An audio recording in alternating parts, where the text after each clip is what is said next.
जय जगन्नाथ जय आयुर्वेद आज स्वास्थ्य वार्ता आज स्वास्थ्य वार्ता आम जाना मुख व्रण बा आमर जो मैंने भौणी मैंने अच्छा माँ मैंने अच्छा जो मान व्रण हो बयस व्रण हो कि इनफेक्सीयस संक्रमित व्रण हो कि छोट पिला भाई मान टीन एज पिला जो व्रण हो एक सुंदर घरोई उपचार अच्छी आपण गोटे लिटर पानी दिंतु से आपण पाखापाखि 50 ग्राम दासकेरेटा पत्र दासकेरेटा गछ जो गुटिक अच्छी दासकेरेटार सर्वांग चेर मूल डाल पत्र फूल सब मिसई सारापर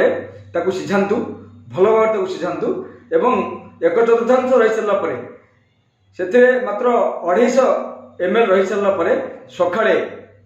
100 ml पिंतु संध्या बेले 100 ml पिंतु किसी दिन पी सारापर आप व्रण जेकोसी प्रकार व्रण होता कहीं निश्चित रूपे भल हम और तत्सहित हलदी और चंदन मिश्रण आप मुहर लेप दिंतु निश्चित रूपे आप व्रणरू उपशम पाइबे। धन्यवाद।